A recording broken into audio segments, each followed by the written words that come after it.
in this universe there is one great energy, and we have no name for it. People have tried various names for it, like God, like Brahman, like Tao.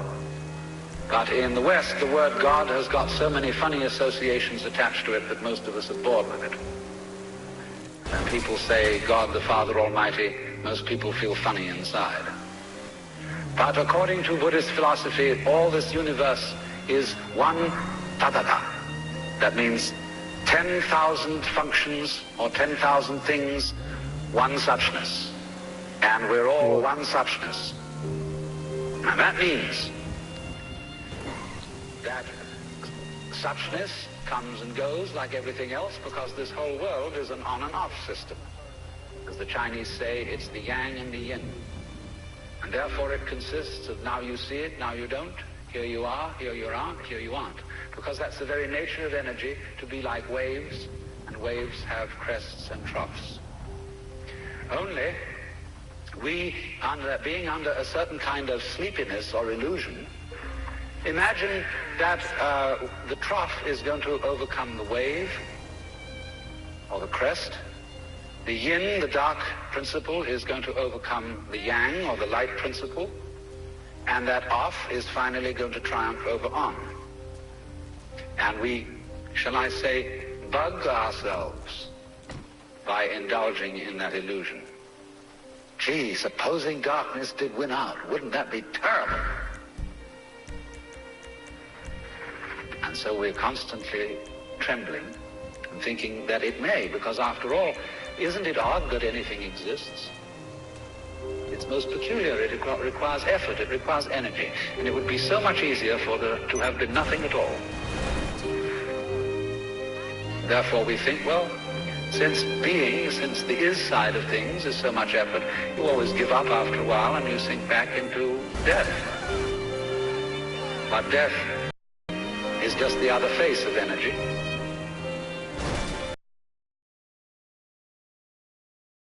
That produces something around, just in the same way that you can't have solid without space, or space without solid.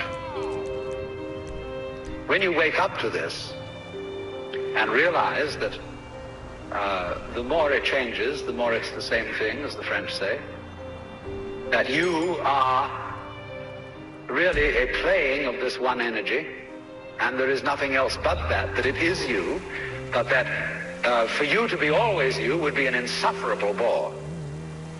And therefore it is arranged that you stop being you after a while and then come back as someone else altogether. And so when you find that out, you become full of energy and delight. And you suddenly see through the whole sham of things. You realize you're that. We won't put a name on it. You're that. And you can't be anything else. So you are relieved of fundamental terror.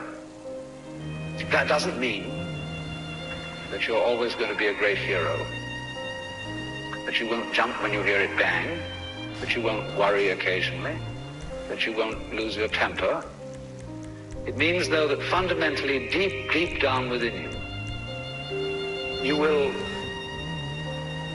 be able to be human in the pains, difficulties, and struggles that naturally go with human existence.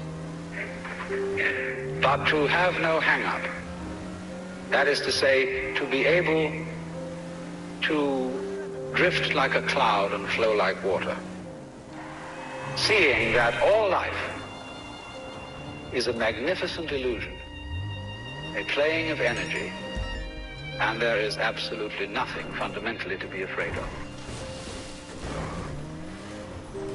Fundamentally.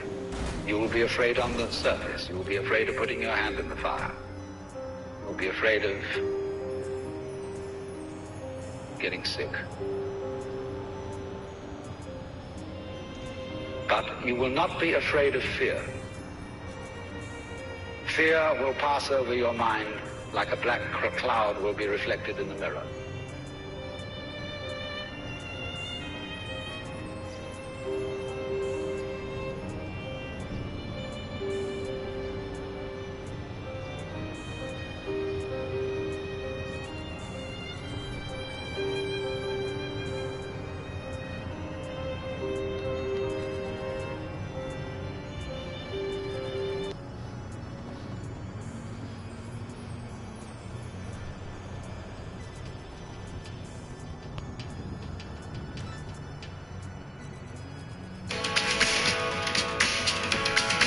guarantee all we see is you.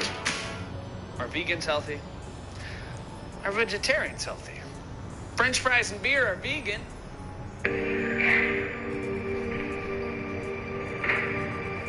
What gives us any ghost of a notion that we're here?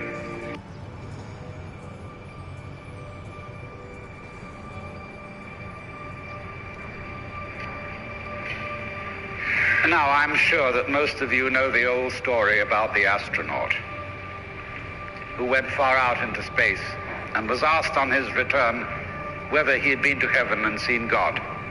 And he said yes. And so they said to him, well, what about God? And he said, she is black. And although this is a very well-known and well-worn story, it is very profound. Because, I tell you, I knew a monk who started out in life as pretty much of an agnostic or an atheist. And then he began to read Henri Bergson, the French philosopher who proclaimed the vital force, the élan vital, and so on. And the more he read into this kind of philosophy, the more he saw that these people were really talking about God. And I've read a great deal of theological reasoning about the existence. All start out on this line. If you are intelligent and reasonable,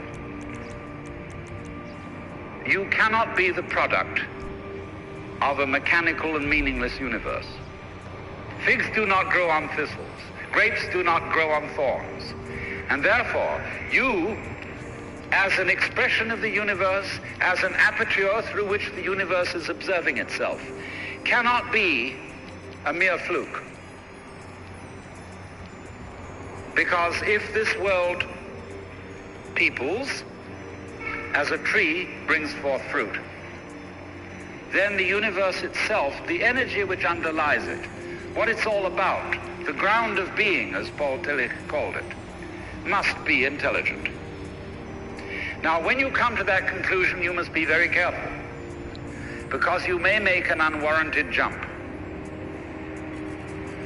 Namely, the jump to the conclusion that that intelligence, that marvelous designing power which produces all this, is the biblical God. Be careful. Because that God, contrary to his own commands, is fashioned in the graven image of a paternal, authoritarian, beneficent tyrant of the ancient Near East.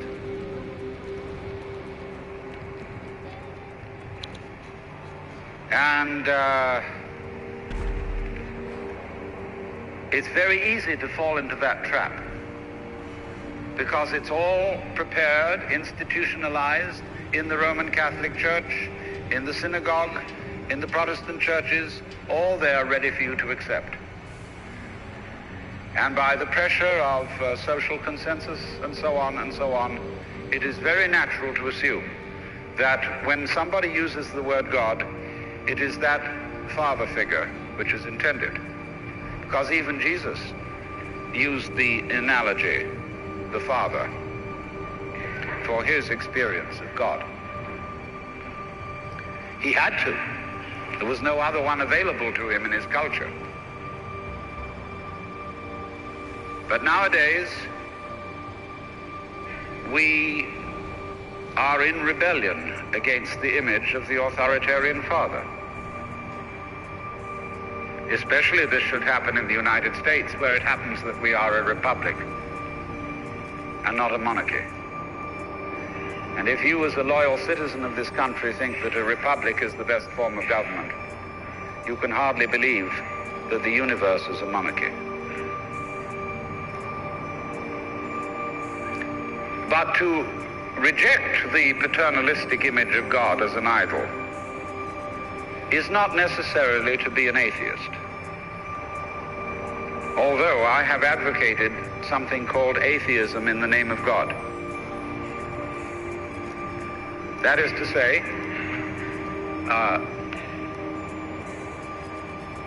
an experience, a contact, a relationship with God, that is to say, with the ground of your being, that does not have to be embodied or expressed in any specific image. Now, theologians on the whole don't like that idea, because I find in my discourse with them that they want to be a little bit hard-nosed about the nature of God. They want to say that God has indeed a very specific nature. Ethical monotheism means that the governing power of this universe has some extremely definite opinions and rules to which our minds and acts must be conformed. And if you don't watch out, you'll go against the fundamental grain of the universe and be punished in some way. Old-fashionedly, you will burn in the fires of hell forever. More modern-fashionedly, you will fail to be an authentic person. It's another way of talking about it. But there is this feeling, you see, that there is authority behind the world, and it's not you. It's something else. Like we say, that's something else that's far out. And therefore, this Jewish, Christian, and indeed Muslim approach makes a lot of people feel rather strange, estranged from the root and ground of being. There are a lot of people who never grow up and are always in awe of an image of grandfather. Now, I'm a grandfather. I have 5 grandchildren, and so I'm no longer in awe of grandfathers. I know I'm just as stupid as my own grandfathers were, and therefore I'm not about to bow down to an image of God with a long white beard. Now, naturally, of course, we intelligent people don't believe in that kind of a God, not really. I mean, we think that God is spirit, that God is very undefinable and infinite and all that kind of thing. But nevertheless, the images of God are have a far more powerful effect upon our emotions than our ideas. And when people read the Bible and sing hymns, Ancient of Days, who sittest throned in glory, immortal, invisible, God only wise, in light inaccessible, hid from our eyes, they still got that fellow up there with a beard on. It's way in the back of the emotions. And so we should think, first of all, in contrary imagery. And the contrary imagery is, she's black. Imagine instead of God the Father, God the Mother. And imagine that this is not a luminous being, blazing with light, but an unfathomable darkness, such as is portrayed in Hindu mythology by Kali, K-A-L-I, the Great Mother, who is represented in the most terrible imagery. Kali has a tongue hanging out long, drooling with blood. She has fang teeth. She has a scimitar in one hand and a severed head in the other. And she is trampling on the body of her husband, who is Shiva. Shiva represents also, furthermore, the destructive aspect of the deity, wherein all things are dissolved so that they be reborn again. And here is this blood-sucking, terrible mother as the image of the supreme reality behind this universe. Imagine, it's the representative of the octopus, the spider, the awful awfuls, the creepy crawlies at the end of the line, which we are all terrified of. Now that's a very important image, because let us suppose, just for the sake of argument, that all of you sitting here right now are feeling fairly all right. I mean, you're not in hospital. You don't have the screaming memes. You have a sense you probably had dinner and are feeling pretty good. But you know that you feel that you're fairly good because in the background of your minds, very far off in the background of your minds, you've got the sensation of something absolutely ghastly that simply mustn't happen. And so against that, which is not happening, and which doesn't necessarily have to happen, but by comparison with that, you feel pretty all right. And that absolutely ghastly thing that mustn't happen at all is Kali. Therefore, at once, we begin to wonder whether the presence of this Kali is not in a way very beneficent. I mean, how would you know that things were good unless there was something that wasn't good at all?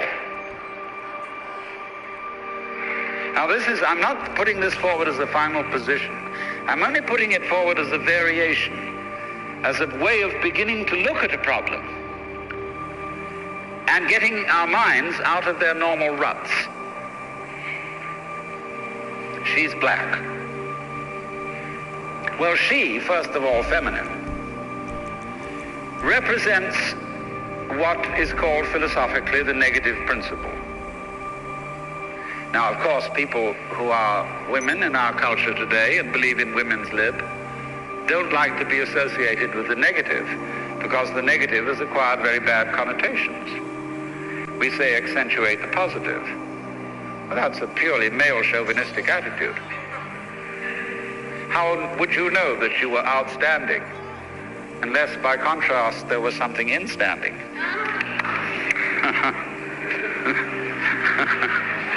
You cannot appreciate the convex without the concave. You cannot appreciate the firm without the yielding. And therefore, the so-called negativity of the feminine principle is obviously life-giving and very important. But we live in a culture which doesn't notice it. You see a painting, a drawing of a bird, and you don't notice the white paper underneath it. You see a printed book, and you think that what is important is the printing, and the page doesn't matter. And yet, if you reconsider the whole thing, how could there be visible printing without the page underlying it? What is called substance, that which stands underneath, underneath, stands. To be substantial is to be underlying, to be the support, to be the foundation of the world. And of course, this is the great function of the feminine, to be the substance. And therefore, the feminine is represented by space, which is, of course, black at night. But were it not for black and empty space, there would be no possibility whatsoever of seeing the stars. Stars shine out of space, and astronomers, very high-powered astronomers, are beginning to realize that stars are a function of space. Now that's difficult for our common sense, because we think that space is simply inert nothingness. But we don't realize that space is completely basic to everything. It's like your consciousness. Nobody can imagine what consciousness is. It's the most elusive, whatever it is, that there is at all. because it's the background of everything else that we know. Therefore, we don't really pay much attention to it. We pay attention to the things within the field of consciousness, to the outlines, to the objects, to the so-called things that are in the field of vision, the sounds that are in the field of hearing, and so forth. But what it is that ever it is that embraces all that, we don't pay much attention to it. We can't even think about it. It's like trying to look at your head. You know, you try to look at your head, and what do you find? You don't even find a black blob in the middle of things. You just don't find anything. And yet that is that out of which you see, just as space is that out of which the stars shine.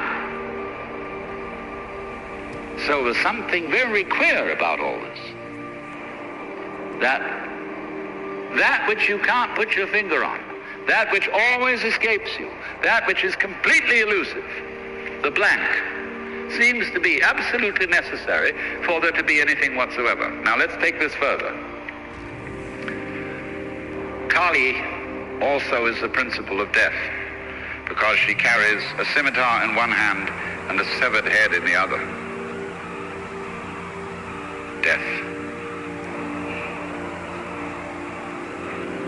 This is tremendously important to think about. We put it off.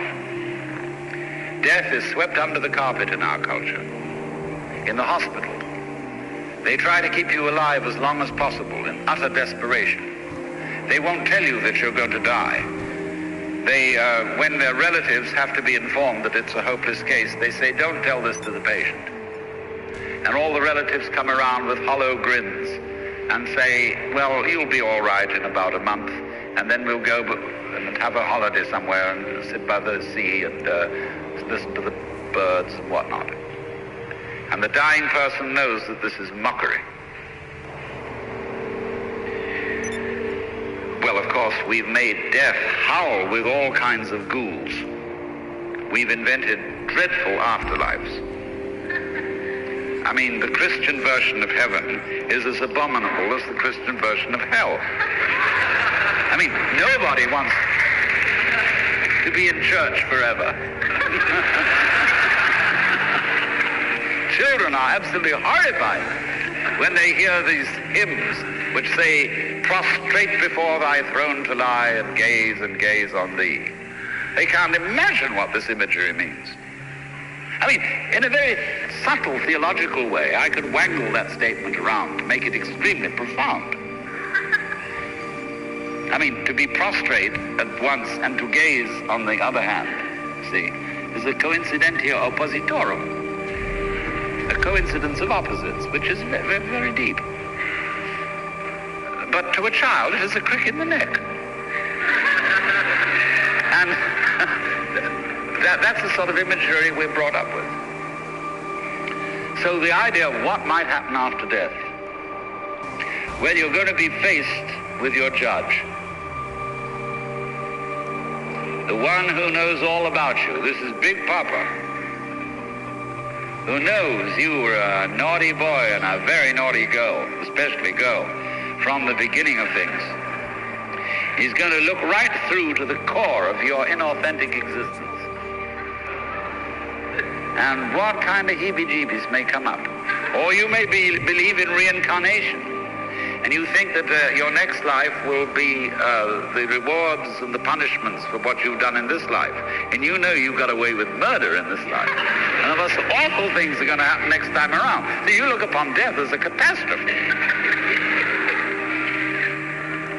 Then there are other people who say, well, when you're dead, you're dead.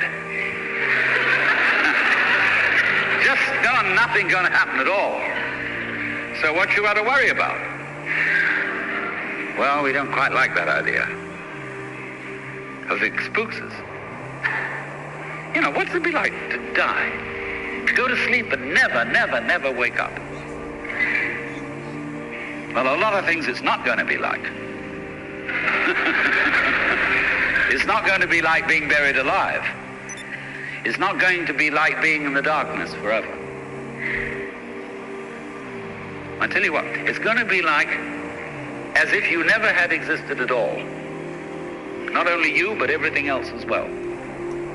That just there was never anything, and there's no one to regret it. And there's no problem. Well, think about that for a while. It's kind of a weird feeling you get when you really think about that. You really imagine it. Just to stop altogether. And you can't even call it stop, because you can't have stop without start. And there wasn't any start. There's just no thing. Well, then when you come to think of it, that's the way it was before you were born. I mean, if you go back in memory as far as you can go, you get to the same place as you go forward in your anticipation of the future as to what it's going to be like to be dead. And you get these funny ideas that this blankness is the necessary counterpart of what we call being. Now, we all think we're alive, don't we? I mean, we're really here? That there is something called existence? You know, the existentialists, Dasein, thrownness, here they are. But how could you be experiencing that as a reality unless you had once been dead? What gives us any ghost of a notion that we're here, except by contrast with the fact that we once weren't? And later on won't we? But this thing is a cycle, like positive and negative poles in electricity. So this then is the value of the symbolism of she is black. She, the womb principle, the receptive, the instanding, the void, and the dark. And so that is to come into the presence of the God who has no image. Behind the Father image, behind the Mother image, behind the image of light inaccessible, and behind the image of profound and abysmal darkness, there's something else which we can't conceive at all.